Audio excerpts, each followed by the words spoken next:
स्वागत है आप सभी का इस नए लेक्चर में। तो इस लेक्चर में हम स्ट्रेस डिस्ट्रीब्यूशन एट बेस देखेंगे। पिछले लेक्चर में हमने इसेंट्रिसिटी के बारे में देखा था ना, इसेंट्रिक लोड के कारण इसेंट्रिक स्ट्रेसेस किस प्रकार से डेवलप होते हैं। तो direct stresses as well as bending stresses develop होते हैं, वो तो हमने देख लिया था। तो हमें इस चैप्टर में सिर्फ इतना ही निकलना है। हमें एक प्रॉब्लम दिया होता है और हमें sigma naught and sigma B की वैल्यू निकालनी होती है। तो वो किस प्रकार से निकालते हैं वो भी देखेंगे। और इस लेक्चर में हम stress distribution at base means base में, ये देखो ये कॉलम है हमारा और इसके बेस में जो भी स्ट्रेस होता है वो किस प्रकार से होता है, या फिर यहाँ से जो भी लोड अप्लाई होता है तो इसका लोड बेस में किस तरह से डिस्ट्रीब्यूट होता है, या फिर बेस में स्ट्रेस डिस्ट्रीब्यूशन किस प्रकार से होता है, ये सब कुछ हम इस लेक्चर में कवर करेंगे। तो चलो जब हम लेक्चर को देखेंगे तब आपको बहुत अच्छी तरह से समझ में आ जाएगा। तो हमें इस लेक्चर में रिजल्टेंट स्ट्रेसेस निकालने के लिए पूछा जाता है। जब हम अगले लेक्चर में एग्जांपल देखेंगे ना, तो हमें रिजल्टेंट स्ट्रेसेस ही फाइंड आउट करने हैं। तो रिजल्टेंट स्ट्रेसेस क्या होती है ये मैं आपको एक बार समझाता हूँ यहाँ पर, जिसे हम सिग्मा से रिप्रेजेंट करते हैं स्ट्रेस को। Sigma R means resultant stresses is equal to होता है सिग्मा नॉट प्लस और माइनस सिग्मा बी। समझ में आ गया? तो आप देख सकते हो यहाँ पर resultant stress on side BC sigma max होता है वहां पर direct stress plus bending stress. तो मैं ये आपको सबसे पहले एक्सप्लेन करता हूँ। सिग्मा मैक्सिमम और सिग्मा मिनिमम। सिग्मा मैक्सिमम में क्या होता है, प्लस साइन होता है, plus sign sigma naught plus sigma B. यहाँ पर भी आप देख सकते हो, यहाँ पर sigma naught plus sigma B उसे हम सिग्मा मैक्सिमम बोलते हैं। और सिग्मा मिनिमम में sigma naught minus sigma B होता है। ये देखो यहाँ पर sigma naught minus sigma B, जिसे हम बोलते हैं direct stress minus bending stress. तो ये यहाँ पर sigma max on side BC पर होता है और resultant stress on side AD पर सिग्मा मिनिमम होता है। अब ये किस प्रकार से होता है मैं आपको डायग्राम के थ्रू एक्सप्लेन करता हूँ, तो इसलिए हम पिछले लेक्चर में इस डायग्राम पर चले जाएंगे। तो आप यहाँ पर देख सकते हो BC साइड ये है, तो यहाँ पर सिग्मा मैक्स होता है और AD इस साइड पर सिग्मा मिनिमम होता है। अब यहाँ पर प्लस क्यों होता है और यहाँ पर माइनस क्यों होता है ये हम देख लेंगे। तो देखो यहाँ पर लोड कहाँ पर अप्लाई हो रहा है, यहाँ पर अप्लाई हो रहा है। तो ज्यादा स्ट्रेस कहाँ पर होगा, इस साइड में ज्यादा स्ट्रेस होगा, कॉलम के इस साइड में ज्यादा स्ट्रेस डेवलप होगा। तो इसलिए हम इस साइड में क्या करते हैं, sigma naught direct stresses plus sigma B bending stresses हम इस साइड में करते हैं। समझ में आ गया? और इस साइड में क्या होता है, अब ये साइड ज्यादा स्ट्रेस होगी तो यहाँ पर थोड़ा सा बेंडिंग मोमेंट आ जाता है इस साइड में, इस साइड में थोड़ा सा इलोंगेशन होता है। तो इसलिए हम इस साइड में क्या करते हैं, sigma naught minus sigma B करते हैं, means direct stresses minus bending stresses. समझ में आ गए? इस साइड में ज्यादा स्ट्रेसेस डेवलप होते हैं as compare to this side. तो इसलिए हम यहाँ पर सिग्मा मैक्स होता है यहाँ पर, और यहाँ पर सिग्मा मिनिमम होता है। समझ में आ गई आपको ये बात? तो देखो यहाँ पर लोड अप्लाई हो रहा है, इसलिए इस साइड पर सिग्मा मैक्स आ जाएगा इस साइड पर, और इस साइड पर सिग्मा मिनिमम आ जाएगा। समझ में आ गई आपको ये बात? क्यों आता है, क्योंकि लोड यहाँ पर अप्लाई हो रहा है। देखो ये जो न्यूट्रल एक्सिस है, या फिर हम इसे CG बोलते हैं, तो CG में से जिस साइड पर लोड अप्लाई होता है तो उस साइड पर सिग्मा मैक्स आ जाता है, और उसके अपोजिट साइड पर सिग्मा मिनिमम आ जाता है। तो इसी दोनों को हम क्या बोलते हैं, रिजल्टेंट स्ट्रेसेस बोलते हैं। तो यही हमें थ्रू आउट चैप्टर या फिर इसके आगे जब हम न्यूमेरिकल देखेंगे ना, तो वहीं पर हमें सिर्फ सिग्मा नॉट और सिग्मा बी की वैल्यू फाइंड आउट करनी है, और इन दोनों की या फिर इन दोनों के वैल्यू को यूज करके हमें सिर्फ सिग्मा मैक्स और सिग्मा मिनिमम हमें निकालना है। तो आपको 6 मार्क्स के लिए या फिर 8 मार्क्स के लिए प्रॉब्लम पूछा जाता है, वो तो आपको आउट ऑफ आउट मार्क्स मिल जाते हैं। समझ में आ गई आपको रिजल्टेंट स्ट्रेसेस या फिर stress distribution at the base. समझ में आ गया बेस में किस प्रकार से डिस्ट्रीब्यूशन होता है, BC पर मैक्सिमम होता है और AD पर मिनिमम होता है, यह हमने अभी डिस्कस किया। तो अब हम आगे बढ़ते हैं। Nature of sigma minimum depends upon magnitude of sigma naught and sigma B. तो यहाँ पर हम नेचर डिस्कस करते हैं। तो आप यहाँ पर कंसीडर करो, ये हमारा कॉलम है, ये हमारा कॉलम है और कॉलम पर इस प्रकार से लोड अप्लाई हो रहा है।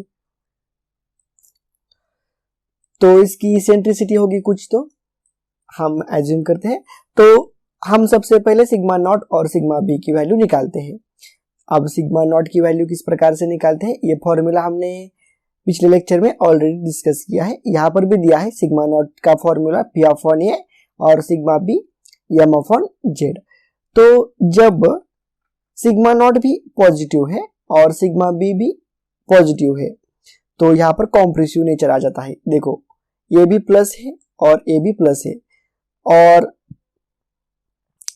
तो फिर ये बोथ आर, इसका आंसर भी प्लस आ जाएगा, तो यहाँ पर कॉम्प्रेसिव नेचर हो जाएगा। और इस कंडीशन में तो सिर्फ एक ही कंडीशन होती है, जिस प्रकार से लोड अप्लाई हो रहा है उसी का नेचर इसे दिया जाता है। अगर कॉम्प्रेसिव लोड अप्लाई हो रहा है तो कॉम्प्रेसिव नेचर रहेगा, अगर टेंशन लोड अप्लाई हो रहा है इस प्रकार से तो टेंशन इसका नेचर होगा। तो उसे छोड़ देते हैं। अब हम सिर्फ कॉम्प्रेशन का ही यूज करते हैं या फिर कॉम्प्रेशन को अंडरस्टैंड करते हैं। तो कॉम्प्रेशन फोर्स, जो भी लोड है वो कॉम्प्रेस कर रहा है कॉलम को, तो यहाँ पर सिग्मा नॉट की भी वैल्यू प्लस आ जाएगी और सिग्मा बी की भी वैल्यू प्लस आ जाएगी। तो इन दोनों का हम जब एडिशन करते हैं तो आंसर भी पॉजिटिव ही आ जाएगा, इसलिए इसका नेचर जो है वो कॉम्प्रेसिव रहेगा। उसके बाद हम सिग्मा मिनिमम की बात करते हैं। तो सिग्मा मिनिमम में क्या होता है, अगर डायरेक्ट स्ट्रेसेस ज्यादा है as compare to the bending stresses, means हम यहाँ पर एग्जांपल लेते हैं। फॉर एग्जांपल डायरेक्ट स्ट्रेसेस की वैल्यू 6 है और बेंडिंग स्ट्रेसेस की वैल्यू 5 है, तो 6 माइनस 5 इज इक्वल टू 1। तो 1 का साइन कैसे आया, प्लस आया, तो इसीलिए सिग्मा मिनिमम का भी नेचर जो है वो कॉम्प्रेसिव है। मींस अगर हमने इस प्रकार से न्यूट्रल एक्सिस ड्रॉ की तो यहाँ पर तो कॉम्प्रेशन प्रोड्यूस हो रहा है, तो यहाँ पर भी कॉम्प्रेसिव प्रोड्यूस हो रहा है इस केस में। समझ में आ गया। और यहाँ पर क्या होगा, सिग्मा मैक्स 6 + 5 11, तो ये भी कॉम्प्रेसिव और सिग्मा मिनिमम ये भी कॉम्प्रेसिव ही है। समझ में आ गई ये बात। अब हम एक और एग्जांपल लेते हैं। मान लेते हैं डायरेक्ट स्ट्रेस जो है वो 6 ही है और बेंडिंग स्ट्रेस क्या है, 7 है। तो 6 - 7 आंसर क्या आ जाता है, -1। तो ये देखो यहाँ पर नेचर क्या आ जाएगा, यहाँ पर कॉम्प्रेशन नेचर आ जाएगा, यहाँ पर इस साइड में कॉम्प्रेशन। और अगर हमने सिग्मा मैक्स निकाला तो 6 + 7 13 आ जाता है कॉम्प्रेशन, और यहाँ पर सिग्मा मिनिमम तो निकाला तो -1 आ जाता है। तो इसलिए यहाँ पर इस साइड में टेंशन डेवलप हो रहा है। माइनस साइन क्या इंडिकेट करता है, टेंशन इंडिकेट करता है। तो यहाँ पर आपको दिखाया, इसलिए ये सेंटेंस यहाँ पर मेंशन किया है। Nature of sigma minimum depends upon the magnitude of sigma naught and sigma B. अगर सिग्मा नॉट ग्रेटर होगा सिग्मा बी से भी तो कॉम्प्रेसिव नेचर होगा, और अगर sigma naught less than sigma B होगा, सिग्मा बी से भी इसकी सिग्मा नॉट की वैल्यू अगर कम है तो टेंशन नेचर होगा, जिस प्रकार से हमने यहाँ पर मेंशन किया है। तो नेचर तो हमने देख लिया, कॉम्प्रेशन कब होता है, टेंशन कब होता है। अब हम यहाँ पर कुछ कंडीशन है, तो ये कंडीशन भी हम डिस्कस कर देते हैं। जब sigma naught is equal to sigma B होता है, मींस सिग्मा नॉट की भी वैल्यू 5 है और सिग्मा बी की भी वैल्यू 5 है। मींस क्या होता, मान लेते हैं यहाँ पर हम 1 वैल्यू है, सिग्मा नॉट की भी वैल्यू 1 है और सिग्मा बी की भी वैल्यू 1 है। इस कंडीशन में क्या होता है, sigma naught is equal to sigma B.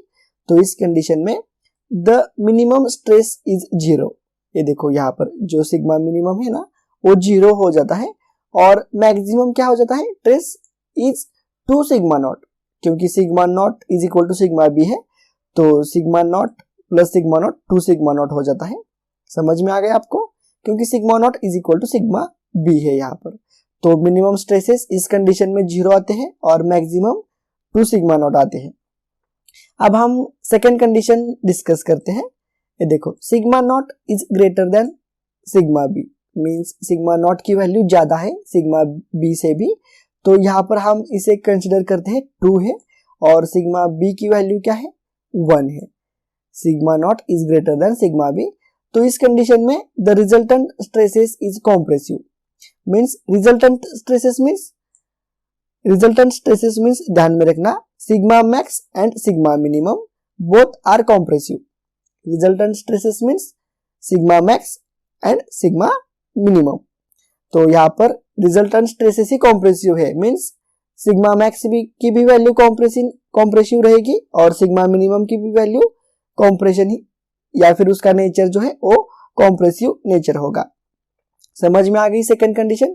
आप यहाँ पर भी देख सकते हो 2 + 1 3 हो जाता है और 2 - 1 1 आता है +1, तो इसलिए कॉम्प्रेसिव नेचर रहता है। अब हम थर्ड कंडीशन डिस्कस करते हैं। तो इस कंडीशन में क्या है, sigma naught is less than sigma B है, मीन सिग्मा नॉट की वैल्यू हम 1 कंसिडर करते हैं और सिग्मा बी की वैल्यू 2 है। तो sigma naught is less than sigma B. इस कंडीशन में क्या होता है, the stress is partly compressive and partly tensile, means यहाँ पर आप देख सकते हो, यहाँ पर पार्टली कॉम्प्रेसिव मींस ये देखो यहाँ पर सिग्मा मैक्स की वैल्यू क्या आ जाती है, कॉम्प्रेसिव आ जाती है और सिग्मा मिनिमम की वैल्यू क्या आ जाती है, टेंसाइल आ जाती है। समझ में आ गया। आधा कॉम्प्रेसिव होता है और आधा टेंसाइल होता है, मींस ये अगर हमारा कॉलम है और इस कॉलम में यहाँ पर लोड अप्लाई हो रहा है तो ये साइड क्या होगी, कॉम्प्रेसिव होगी और ये साइड टेंसाइल होगी, पार्टली कॉम्प्रेसिव और पार्टली टेंसाइल। समझ में आ गया।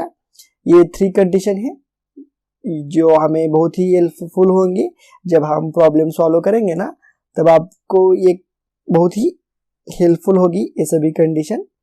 तो यहाँ पर stress distribution at the base जो है वो कंप्लीट हो जाता है। तो यहाँ पर हम शॉर्ट में देखेंगे ये जो सभी अभी तक हमने डिस्कस किया ना, तो इन सभी का शॉर्ट में यहाँ पर एक्सप्लेन किया है, तो इसे भी हम देख लेते हैं।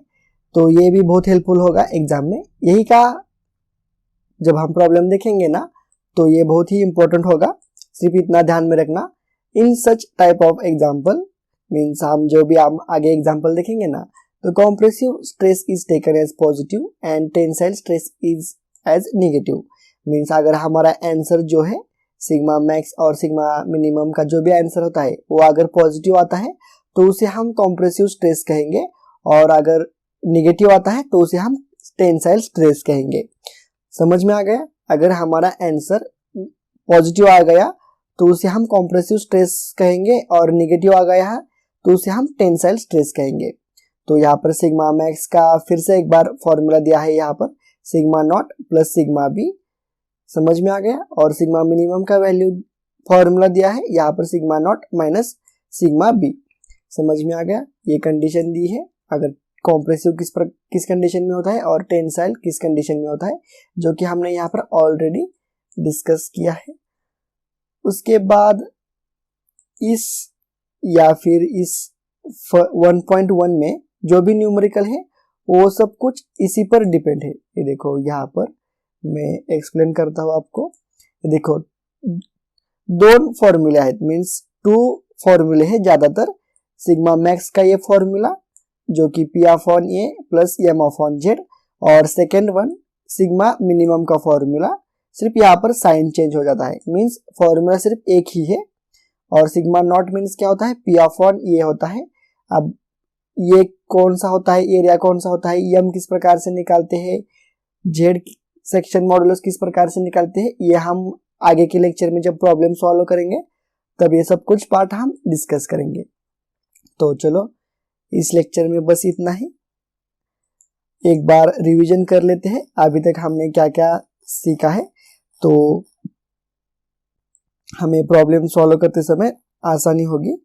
तो आप देख सकते हो यहाँ पर जब हमने यूनिट नंबर 1 स्टार्ट किया था डायरेक्ट एंड बेंडिंग स्ट्रेसेस, तो हमने सबसे पहले इंट्रोडक्शन देखा था चैप्टर का, उसमें हमने डायरेक्ट लोड क्या होता है, बेंडिंग लोड क्या होता है, मींस डायरेक्ट स्ट्रेसेस और बेंडिंग स्ट्रेसेस डिस्कस किया था। उसके बाद हमने एक्सियल लोड या फिर डायरेक्ट लोड क्या होता है ये भी देख लिया था। उसके बाद इसेंट्रिक लोड किसे कहते हैं। उसके बाद हमने देखा था differentiate between direct load and eccentric load, difference देखा था। उसके बाद analysis of eccentric load, eccentric load के कारण क्या कौन कौन से स्ट्रेसेस प्रोड्यूस होते हैं यह हमने देख लिया। और इस लेक्चर में हमने स्ट्रेस डिस्ट्रीब्यूशन एट बेस में sigma max and sigma minimum किस प्रकार से डिस्ट्रीब्यूट होते हैं ये सब कुछ हमने डिस्कस किया। तो यही फॉर्मूले है, 2 फॉर्मूले है, यही हमको इसी फॉर्मूले का यूज करके हम नेक्स्ट लेक्चर में जो है वो प्रॉब्लम सॉल्व करेंगे। तो चलो मिलते हैं नेक्स्ट लेक्चर में। अगर ये लेक्चर आपको अच्छा लगा है तो प्लीज लाइक करो, शेयर करो और चैनल को सब्सक्राइब